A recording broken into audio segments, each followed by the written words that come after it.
سوال: اسلام میں محرم الحرام کے مہینے کی اہمیت اور فضیلت کیا ہے؟ جواب: 1. محرم حرمت والے مہینوں میں سے ہے۔ اللہ تعالیٰ نے قرآن پاک میں 4 مہینے کو حرمت والے مہینے اشعار حرم قرار دیا، جن میں محرم شامل ہے۔ قرآن: بے شک اللہ کے نزدیک مہینوں کی تعداد 12 ہے، ان میں سے 4 حرمت والے ہیں۔ سورۃ التوبہ 9:36۔ ان 4 مہینوں کے نام حدیث میں آتے ہیں۔ حدیث: زمانہ اپنی اصل حالت پر واپس آ گیا ہے۔ سال کے 12 مہینے ہیں، ان میں سے 4 حرمت والے ہیں: ذوالقعدہ، ذوالحجہ، محرم اور رجب۔ صحیح بخاری 4662۔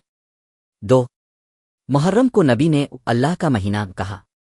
نبی اکرم نے فرمایا۔ حدیث: افضل روزہ رمضان کے بعد محرم کا ہے، جو اللہ کا مہینہ ہے۔ صحیح مسلم 1163۔ یعنی نبی نے اس مہینے کو خاص طور پر شہرہ اللہ کا مہینہ فرمایا، جو اس کی عظمت اور برکت پر دلیل ہے۔ 3. محرم میں عبادات کا ثواب بڑھا دیا جاتا ہے۔ چونکہ یہ حرمت والا مہینہ ہے، اس میں نیک اعمال کا اجر بڑھ جاتا ہے اور گناہوں کی سنگینی بھی زیادہ ہوتی ہے۔ قرآن: پس ان حرمت والے مہینوں میں اپنی جانوں پر ظلم نہ کرو۔ سورۃ التوبہ 9:36۔ 4. عاشورہ 10 محرم کا دن خاص فضیلت والا ہے۔